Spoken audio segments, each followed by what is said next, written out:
Since the game Digimon CyberSleuth came out in 2015, I've played it on and off for a few years. There are thousands of teams to make, and today we are going to figure out, can you beat Digimon CyberSleuth with only free Digimon?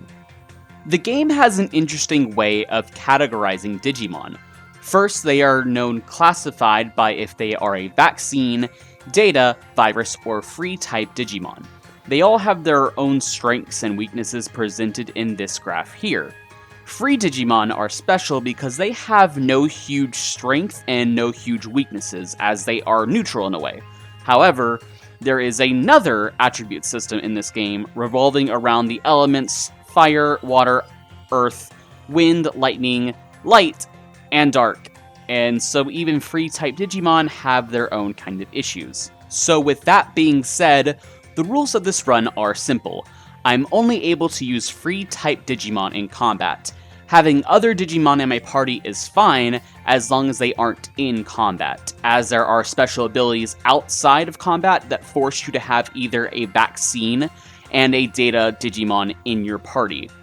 I'm also not allowed to use any of the bonus content given to you if you have the complete edition of the game, including Hacker's Memory. Also, items are allowed in combat, and using items like attachments, if needed, are also allowed. I've never done a challenge run in this game before, and I haven't really seen anyone else do challenge runs of this game either that weren't speedruns. If you enjoyed this video, please be sure to like, comment, and subscribe for me. We start the game off talking with some friends in a chat room when suddenly we are interrupted by a hacker who tells us to meet them in a shady part of the internet. Or else. As we make our way over, we meet our friends, Nokia and Arata, who also decided to join us in the spooky part of the internet. But as it turns out, the bad hacker guy was bad. Shocking, I know. He installs a program into us to capture Digimon for some reason, and then off we go on our own adventure. But unfortunately, I forgot to eat breakfast before getting on the internet again and passed out from exhaustion. Thankfully, this nice ghost boy helps me up. A bit later, the person who is now not so much a ghost tells us to grab one of the Digimon that we can see, as this will be our partner. Now, the bad thing about this is that none of the Digimon here are a free type. They are either vaccine, data, or virus. So, because the game forces you to take one of these Digimon now, I'm just going to pick one at random until I can get a different one on my own. If you feel this invalidates the run, let me know in the comments. We have a quick tutorial fight. In fact, we will have quite a few of them.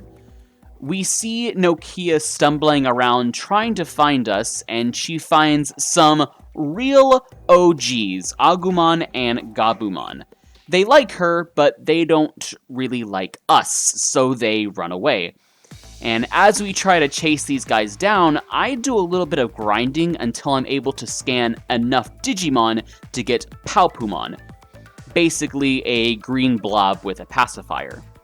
Once I have access to the Digilab, I'll be swapping it in. The chase brings us to Arata, trying to leave Kowloon, but we get surprise attacked by something that's not a Digimon, and weirdly, we can't do any damage to it. And so the fight ends, and as we are trying to leave Kowloon, my character gets hit as they are leaving, causing them to glitch and turning into a pile of data out in the street in the real world. While everyone is staring at us, a nice lady named Kyoko decides to pick us up by offering us candy. I mean puppies. I mean by saying she's a detective, and we ask a few questions as what is going on, and she is just as clueless as we are. We head back to her office at the strip mall, and someone tells us to jump in the TV because we just love listening to strangers. We do it. This brings us to the Digilab where we meet Mira, who lets us use the Digilab because of course she does. Now, This game tries to incentivize the player to digivolve and de-digivolve constantly through the game. So when you get a Digimon, no matter how long you grind, they will have a set max level, which right now, Palpumon's is 5. But you can easily increase that level cap by digivolving and de-digivolving to a hard cap level of 99. Other stats are affected too, but we will get to that later on. Also, while we're talking about it, you will notice my team is constantly changing. It's all part of the game. We do a bit more grinding to fill out our roster, then we hop back into the story. My character gets told to head back to Kowloon to find pieces of his avatar that, for whatever reason, are being guarded by other Digimon. There are a few of these pieces scattered around, but once we find them all, we are back to our normal selves. Kind of. We begin work as Kyoko's assistant as a CyberSleuth, and an old detective friend of Kyoko's, Detective Matayoshi, reaches out to inform her that there is a new outbreak only known as Eden Syndrome. People, for whatever reason, are going into comas after logging off of Eden, the virtual reality network that everyone uses, and the one that we tried to escape from. And the corporation behind it, Kamashiro Industries, is doing something sinister, so it's up to us to investigate. We head to our local hospital to see if we can get any more information, and when we see this mysterious black-haired girl that looks kind of familiar, I'm sure that's not important for plot reasons, and we find out that there is a special ward only for Eden Syndrome patients. There is armed security outside the ward, so we use our new abilities to physically hack into the hospital, or digitally, you could say. Once we are safely inside the ward, we see ourselves laying in bed, confusing us, and wouldn't you know it, it's the black-haired girl from before. We learn that someone close to her has had Eden Syndrome for 8 years now, and it seems that there is no recovering from this illness. She tells us that Kamashiro Industries is not responsible and wants to find a cure for this, and that it's not right that people are getting hurt by Eden. Our conversation is rudely interrupted by this woman, Miss Kashibi. She seems to be head of the entire operation. We quickly try to find a place to hide as she begins to patrol the area, but we hack our way out of the room and escaping the hospital unseen. As a reward for a job well done, Kyoko rewards us with a coffee. This is the start of a running gag in this game where she makes the most disgusting creations like red bean coffee and coffee with fish eggs in it. It's just awful. This game is broken up into chapters, and as we make our way into chapter 2, we learn that there are several quests on the whiteboard that we can do. Usually red thumbtacks will indicate it's a story mission, and that will move the game forward. She asks us to go to the coffee shop in the mall to buy some more beans for her, as a tutorial mission. And hey, wouldn't you know it, we run into Nokia, who is glad to see we made it out alive. However, she is upset that we are now criminals, because in this world, anyone who uses Digimon for pretty much any reason is considered a dangerous criminal because, you know, there's not enough stakes in the game. We also go to Shinjuku to meet up with some school friends, and we run into Arata, who is also glad to see that we are alive. He seems to be not that upset about being made into a hacker for some reason. We meet the people who we originally came here for, whose names are Sakura and Ryota. And we learn that there is this cool new musician on the internet whose name is Jimmy Kin, and everyone is just absolutely crazy about him. As we go back to the office to continue our work, the same girl who we met at the hospital, who we learn her name is Yuko, wants us to find her missing father, Makoto Yamashina. She gives us some information, and it seems that Makoto's account has been hacked. We head to Eden to see if anyone knows anything about account raiding, and after a little bit of digging around, It leads us to a hacker group known as Zaxxon, and one of the members is behind the account rating. We head straight for them, and he has gone a little crazy as he has been possessed by a Digimon. This is the first real boss fight of the game against Growlmon. In this story, Digimon in the game are obviously not the same ones from the anime. Even though this is the first boss fight of the game, it's not too challenging. In fact, for most of the fight, I put my team in auto battle mode, unless they need some healing. Until then, we do that until we take him down to 0 HP. Once we defeat him, we get the account information back from the hackers and head to the real-world address listed with the account. We head to some apartments to find Makoto safe at home. However, his daughter Chika, who is definitely not Yuko, shows up and she tells us to get out of here. The Yuko that we know later returns to the detective agency, where we inform her that we found her father, and the next time she wants us to take a case, she better use her actual name and tell us what she really wants. For a little while, we take a break from the main story and do some missions for Mira by stopping a hacker that mistreats Digimon. We fix the AC that's blasting nothing but freezing cold air in the mall that was being controlled by Fridgemon, a Digimon that loves the cold.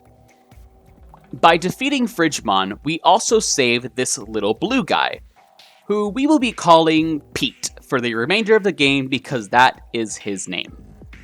We also help Matayoshi bring in a cop impersonator because we had a little bit of free time. Once we have completed all of this, we run into Nokia, who tells us she is worried about Agumon and Gabumon, who she hasn't seen since we escaped from the evil creature, and she wants us to find them. Naturally, we head to Kowloon, and yes, we will be here a lot throughout the game. After running around Kowloon for nearly 30 minutes, we find Agumon and Gabumon being harassed by some hackers. We immediately make short work of them, and I mean really, we one-shot both of their Digimon in this battle with no issue. However, a lead singer of a Kiss impersonator band comes out of nowhere, introducing himself none other than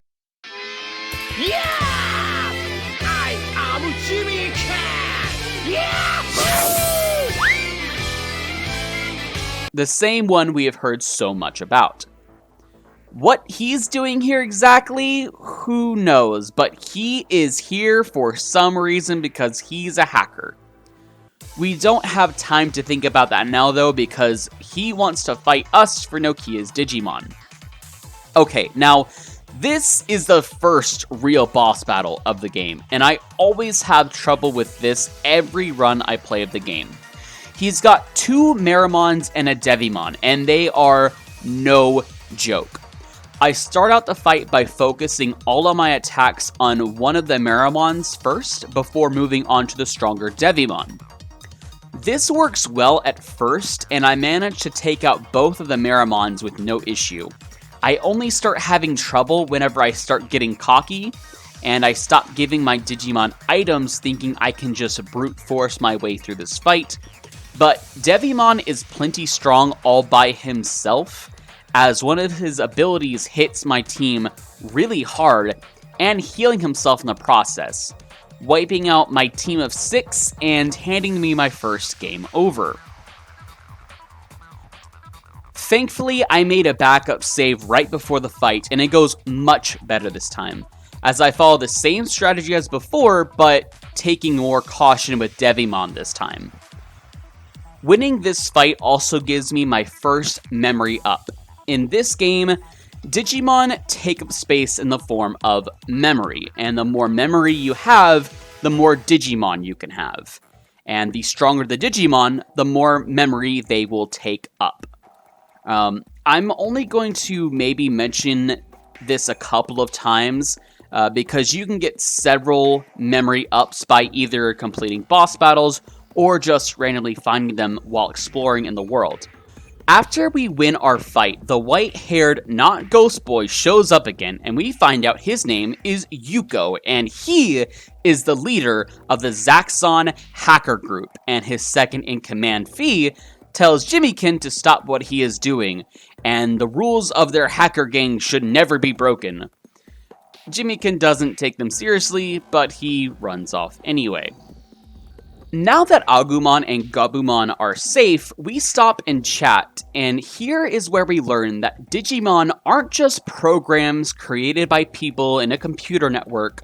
No, they are living, real creatures that come from their own digital world. I mean, wow, I would have never guessed that. That's totally mind-blowing. But we don't have any time to actually think about this discovery, as Kyoko calls us to tell us that there is a strange occurrence happening in Shinjuku, and we need to go check it out.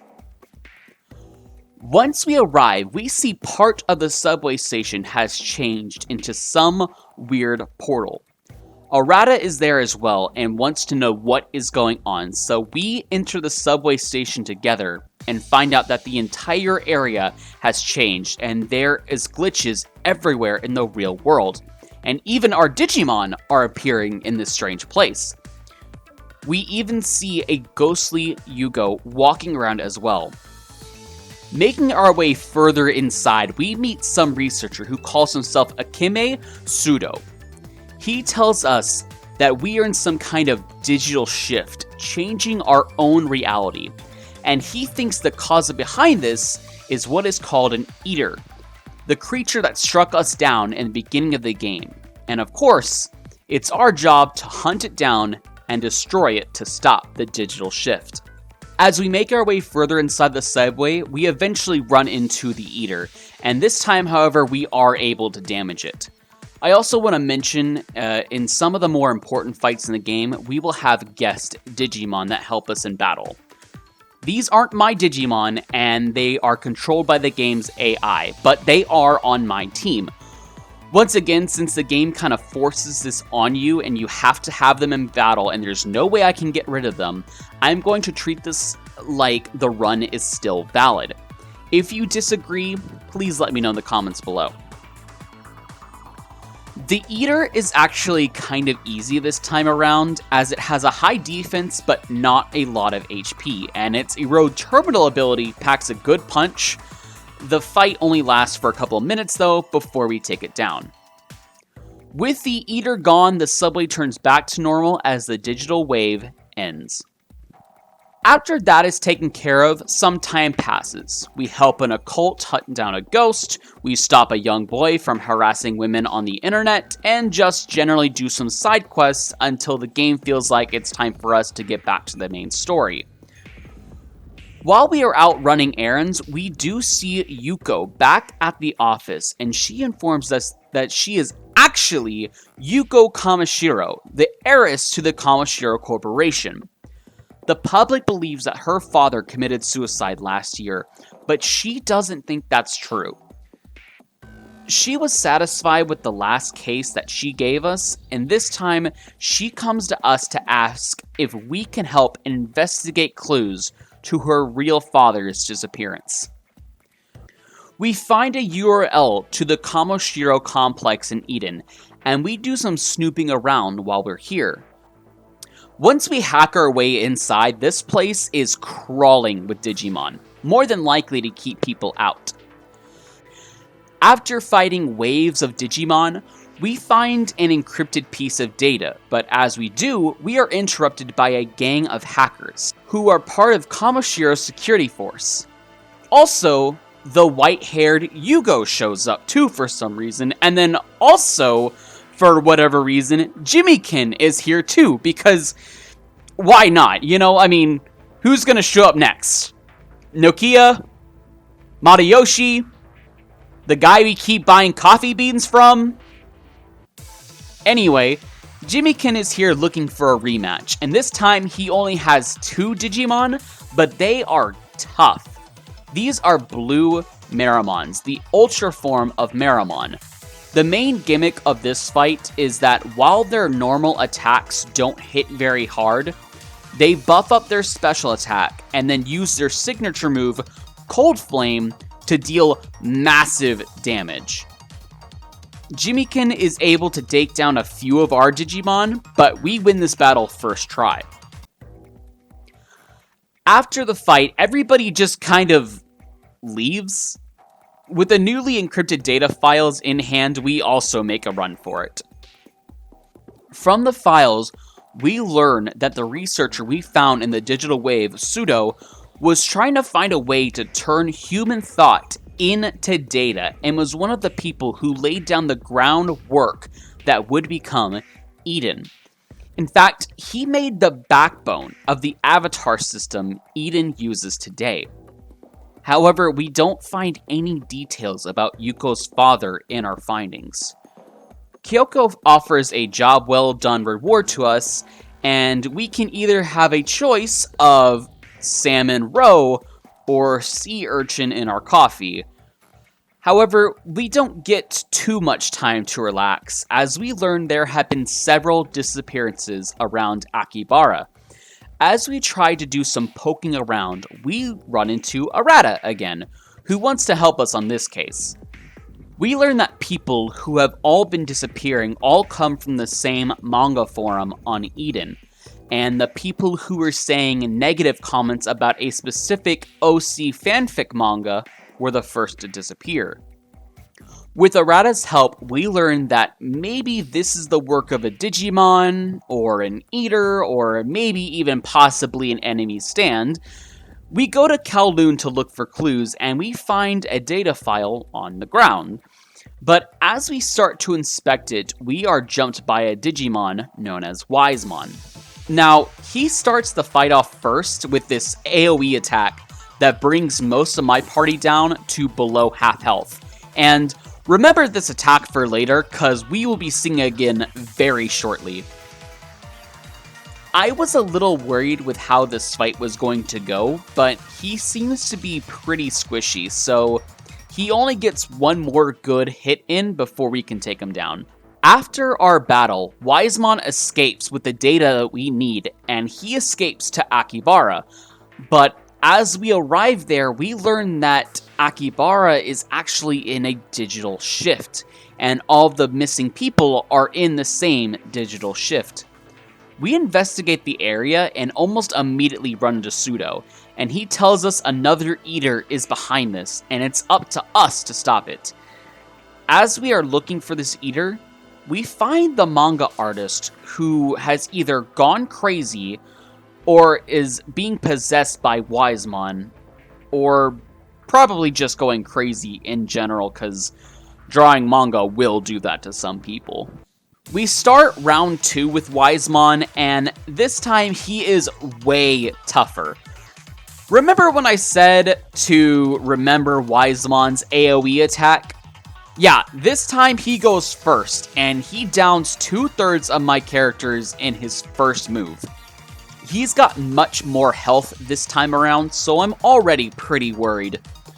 All of Wisemon's attacks hit like a truck, and pretty much 1 or 2 shot all of my Digimon. He also has a skill that will let him counter any special moves I use on him, forcing me at times to only do basic physical attacks to him. Using items to my advantage, I'm able to heal and revive my party, keeping them mostly alive and just barely getting a win. After we calm down the manga artist, she starts to see the error of her ways, but not long after that, the Eater of this area shows up and immediately strikes her down, leaving her comatose. Once we begin our fight with the Eater, I was once again really worried since we started combat with nearly no HP and no SP either. Thankfully, some Digimon managed to level up in between fights, and when a Digimon levels up, their HP and SP are reset back to full. I made a couple of swaps and made pretty quick work of this guy afterwards. With the digital shift closed and all the missing people accounted for, we talked to Arata, and he thinks that while people are in the digital shifts, that they become partially data while inside. So when the manga artist was struck down by the Eater, her data was consumed, which made her a permanent victim of Eden syndrome.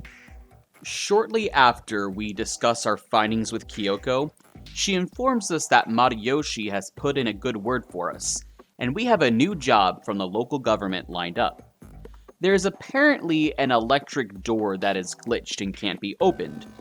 We head over there, and once we get the door open, we learn that the Nakano underpass has turned into a massive digital labyrinth.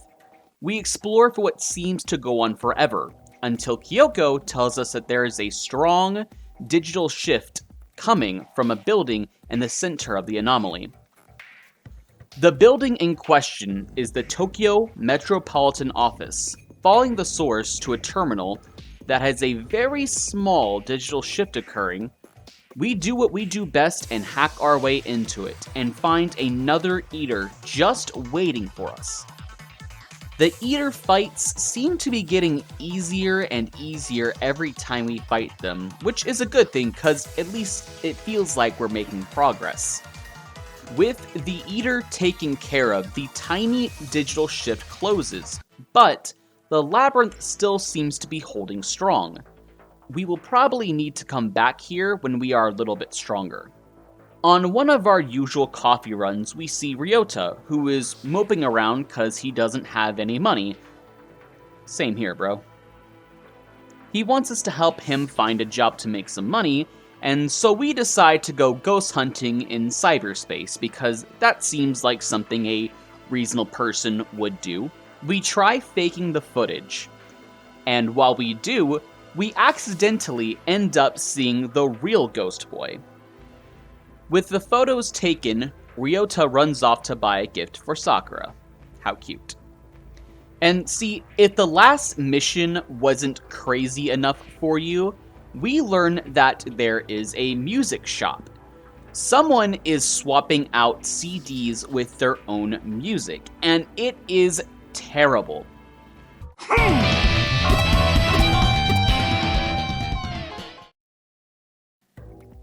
This doesn't seem like our normal cup of coffee, but before too long, we find a Digimon is behind it, of course.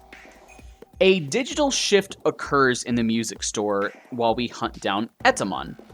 Now, this one really sticks out to me because this is one of the only digital shifts that happens in the early game that doesn't have an Eater behind it. He just tears through the rules of reality and rips the universe apart just to put out his fire mixtape. Getting our way back into the story, someone comes to our office with a new job. He apparently wanted the Digimon capture program that most hackers have, but apparently something valuable was stolen from him during the exchange, and he wants us to get his Digimon medal back. We find the robber on the 3rd level of Kowloon, and he's not tough at all. We don't find the medal, however, Kyoko calls us off the job and to head back to the office. When we return, Matayoshi, Kyoko, and Sakura's mother are in the office, and we are informed that Sakura has ran away from home. While this is happening, we also see Jimmy-kin on the TV, and Sakura's mother informs us that she was watching his videos before she ran away from home. Kyoko informs us that Jimmy-kin, now running his own hacker group, the Demons, may be using some kind of mind control power, and Kamoshiro Industries more than likely has something to do with this.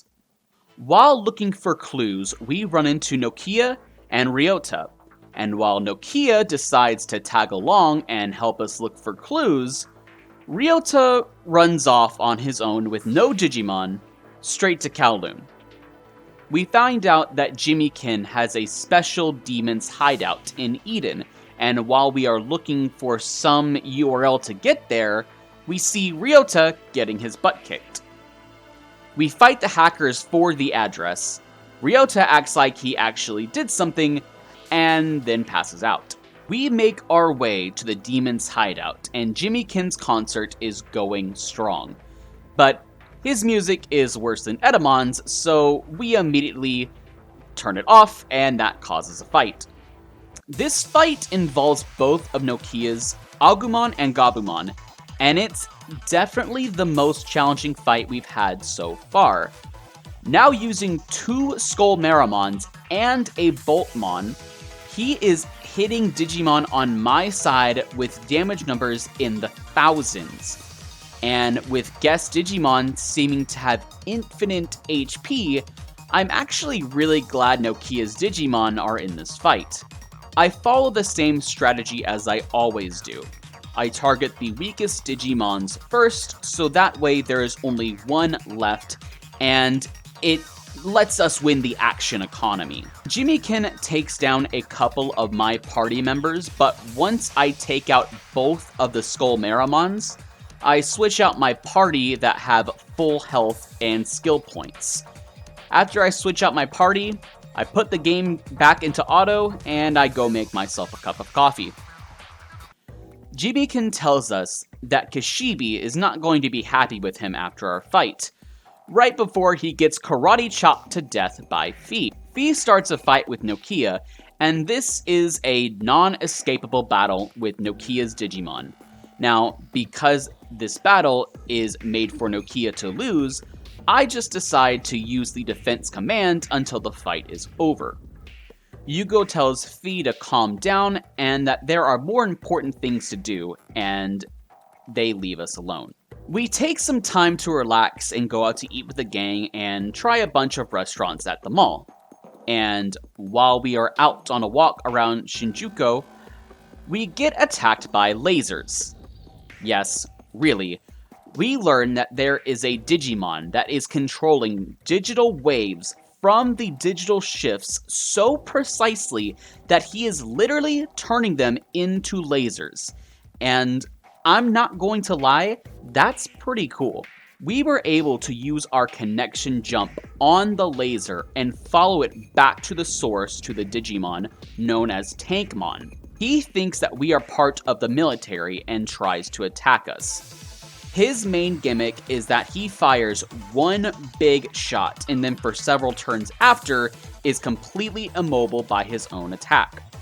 While he talks a big game, we are able to get rid of him in no time at all. When we return to the agency, we learn that the Kamoshiro company is holding a press conference saying that there was an illegal acquisition of another company called the Nile Company that was absorbed into the Kamoshiro company. Kishibe then goes on to say to make up for this, she has fired every single person involved in the acquisition, from the vice presidents all the way down to the delivery boys, and she will be running the company from now on as its CEO. She goes on to say that there will be a new event at the Kamoshiro complex to celebrate a major update of Eden. To make us feel better, Kyoko sends us on another coffee run, and when we get to the coffee shop, we see Nokia and Arata, and Nokia decides to tell us both that we are going to start our own hacker group to free Digimon and to stop bad hackers.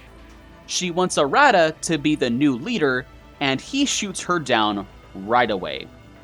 He leaves and tells us to meet him in Shinjuku. However, that doesn't stop Nokia, as she decides to become the leader herself and heads off to Kowloon to get some recruits, and tells us to meet her there as well. I head to Shinjuku first to see what Arata wants, and he tells us that Nokia is naive and is going to get herself hurt. He also informs us that he tracked down Akemi, and his research is bringing him closer and closer to predicting where the next digital waves are going to be. He goes more in depth, and Arata wants to try to find out if we can use this to our advantage. We stumble around looking for clues around the city, which finally brings us to Asakusa. And right as we arrive, the surrounding area immediately becomes digital. While exploring this area, you may see that in some of the footage, some of my Digimon actually have names now. That's so that way I can keep track of them, since we are going to start having some more permanent members of the team. I've avoided talking about the team up until now, since a lot of the Digimon get switched around constantly. They digivolve and de-digivolve non-stop. However, our first permanent member, Flamedramon, is a hard-hitting fire type. He is an armored Digimon which evolves with an egg from a special fight in Kowloon, which I picked up right before the fight with Jimiken. Clearing a path forward into this area, we notice some people trying to escape. However, an eater appears and starts attacking some of the people trying to escape, when it transforms into this humanoid-looking form. This boss battle, I'd say, is pretty mid. It doesn't hit very often, but has a lot of health and a lot of defense. He one-shots my Stingmon from almost full HP and heals itself in the process, which is annoying, but not all that bad. I swap out a few Digimon and put Flamedramon in to see how good he actually is. Sadly, almost right away after swapping, the Eater one-shots my Shoutmon, which was starting to get on my nerves a little bit. After a few good hits on my team and a few bad misses from him, we are able to take the Eater down and once again getting this place back to normal. After the shift ends, Akemi appears to tell us that he is glad his theory was a success, and he admires Arata's rebellious and ambitious spirit, and he looks forward to seeing him again very soon. We head to Kowloon right after to meet up with Nokia, and she tries to round up tamers for her new hacker group, the Rebels. Before we are even able to get started, the real Yugo appears and tells Nokia that she needs to stop what she is doing. He will be the hacker that unites Eden under one group, and she will just be in the way. Nokia keeps up with her trend of not backing down by going around Eden, grabbing a ragtag bunch of misfits, and heads to solve the world's problems. Yugo approaches us afterwards and tells us that he really does like Nokia, and thinks her cause is noble. While we are away, Kyoko has been seeing weird ads at the mall about something called a living doll. We go to Akibara, and someone is selling real-life replicates of girls. We even see a Nokia doll. We do some investigating, and a Digimon known as Inframon is making these dolls, and trapping young men in Eden and separating their bodies from their souls to use for dark and sinister purposes, causing these young men to be permanently stuck in an artificial reality. And then about 5 minutes later, we are helping Arata try to win a trivia contest all about his favorite manga. Seriously, these two missions are right after each other and they couldn't be any more different.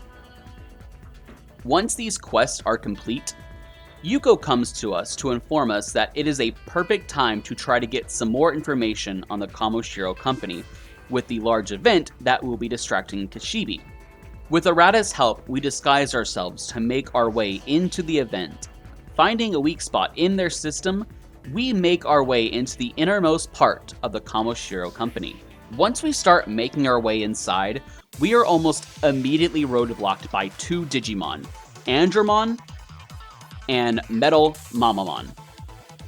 These guys aren't too bad, and you kinda know the drill by now. I focused on one before taking down the other, and while they hit hard and they take down a few of my Digimon, I still am able to finish this fight first try. Arata is able to catch up with us, and while I had to spend a little bit of time remembering how this puzzle worked, because the wording on this is always really confusing to me, we start to make progress to where the highly sensitive material is, when all of a sudden, an eater comes out of nowhere. But our Digimon are so strong at this point, we nearly one-shot it with our first attack. We make our way into a very girly security room, and we find the information that we need. As soon as we grab the information, an alarm trips, but not by us. A mass number of eaters begins attacking the conference room, going on an absolute rampage. While this is going on, Yuko was doing her own hacking when the alarm goes off. She thinks that she was the one who's causing it. While she tries to escape, she is stopped by Kashibi. Kashibi tells Yuko if she doesn't stay on her good side, she might forget to take care of her brother that's in the hospital. Yuko is pretty headstrong and tells her she is determined to help Eden and us no matter what. We also see that this is the first time Kashibi and Akemi are actively working together, and that this was all a plot to be able to get more information on the Eaters, up close and personal. The data we obtained is all about something called Paradise Lost, and while there isn't a lot of information, it seems that the Kamoshiro company is trying to do everything they can to bring it to reality, and the digital waves and shifts all have something to do with them. And sadly, once again, we find nothing about Yuko's father. After this, one of Nokia's tamers gets in contact with us and tells us he is worried about her. We trail behind her while she is out recruiting, and one hacker challenges her to a fight. We step in for her, but we literally do no damage. Seeing how we are unable to win this fight, Agumon and Gabumon digivolve to War Greymon and Metal Garurumon to help us even the fight out. Even after they digivolve, this fight is insane. This fight really makes you feel like the side character, as most of my Digimon just get absolutely obliterated. It got so bad that at one point, when I was down to my last Digimon, I just had to let them guard until I got carried by Nokia's Digimon. With that confidence boost, she runs off into the digital sunset to look for more tamers. Yugo reaches out to us afterwards and asks us to meet face to face. He tells us how much he loves Eden and that this place was made to set your mind free, and that Nokia needs to disband her group so all hackers can be under his banner.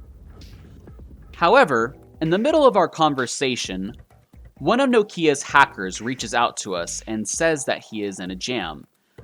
Yugo and I team up for this fight, and afterwards, Yugo asks the tamer why he follows Nokia, and he gives a very simple response, that she likes Eden and wants to help Digimon.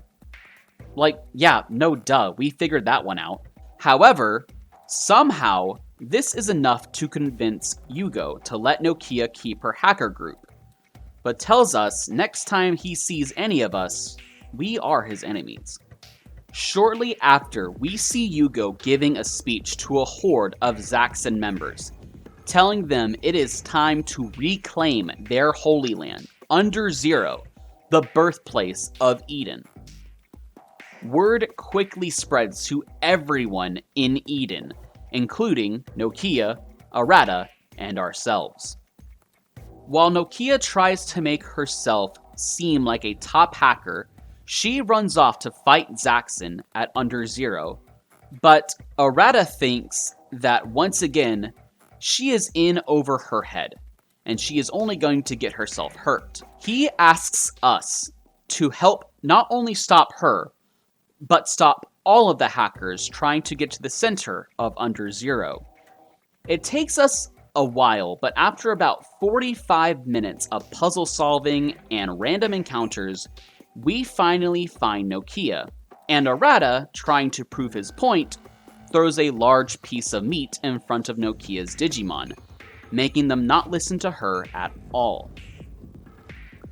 With her Digimon thoroughly distracted, we press on to the totally not creepy obelisk at the center of the area.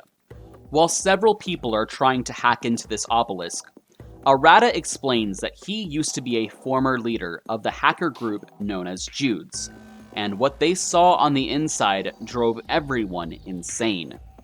His group shortly disbanded after that, and he is urging everyone here not to make the same mistake. No one listens, of course, and now it's an all-out brawl between Zaxxon, the former members of Jude's, and Nokia's group, the Rebels. Arata teams up with us to fight Yugo, and this fight is pretty anticlimactic.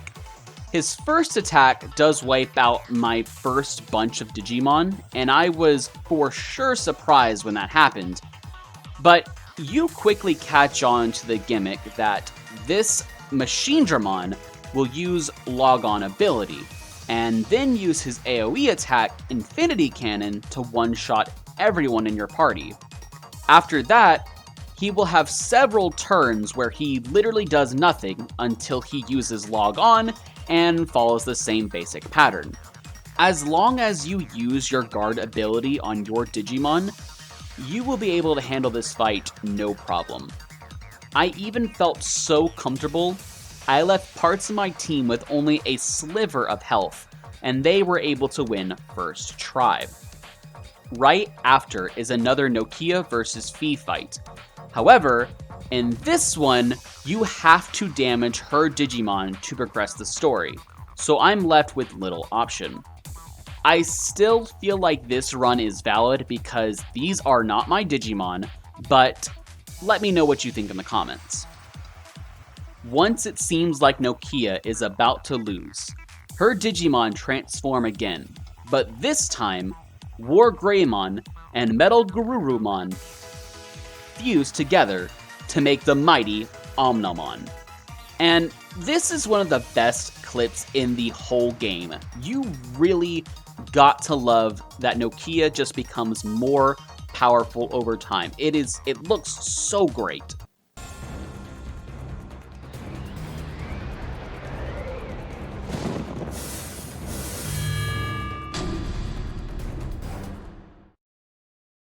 With her newfound powers, the game gives you another interactive cutscene to use the new powerful Omnimon.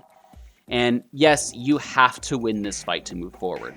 Once Fi is defeated, Yugo starts acting strange and starts to act more feminine, even though there is nothing wrong with that, Arata. Out of nowhere, we hear Kishibe's voice telling us that now her real plan can go into effect. As Eaters begin to start pouring in through a wormhole, unleashing carnage on all of the worn-down hackers. Omnimon races to plug the wormhole while we defend Nokia from Eaters. And now these Eaters are nothing, as once I swap my party around, I put the game in auto and just let it play itself. To stop the wormhole, Omnimon literally stabs the wormhole closed. Not sure how that works, but okay. And we see the ghost of a black-haired Yugo forcing Eaters away from the area. And the Yugo that is now Yuko can be seen struggling with Kishibe as she is forced to log out. However, we follow her path as we connection jump to where she was logged out from. We see Yuko hooked up to a machine, and Kishibe just says that we are bothering her, and she immediately sends us away without a fight. After we get our bearings, Nokia calls us to say we need to meet in the Zaxxon hideout. Omnimon has regained his memory after his fusion, and he has something important to tell us. Omnimon tells us that he is actually one of the royal knights that served King Drazil, and he was tasked with finding the source of the Eater threat that is also ravaging the digital world, and has found out that they are coming from Eden. The first version of Eden actually turned human thought into data, but this data was the raw human emotion that ran unchecked in data space.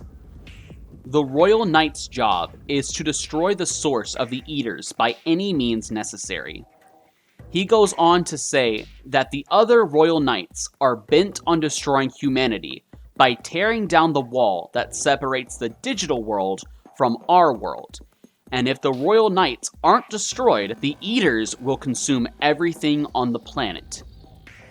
He also goes on to say that a Royal Knight's energy can be felt somewhere in Tokyo.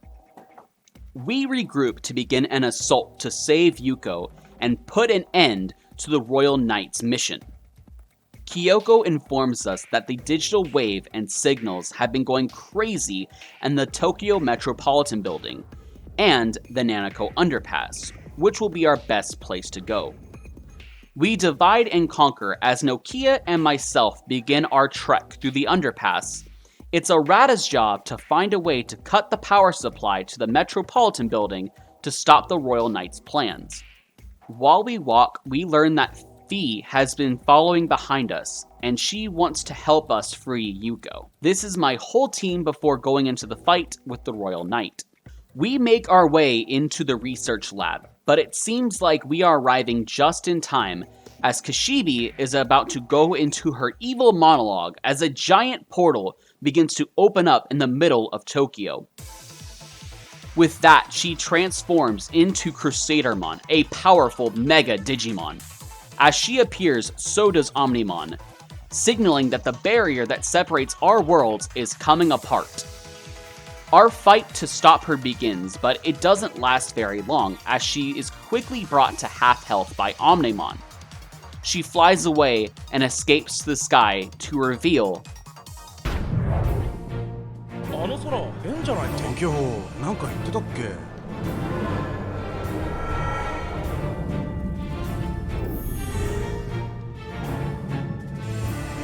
なんかやばくないか。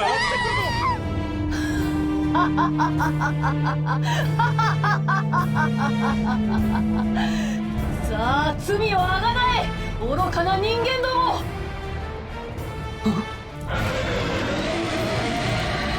何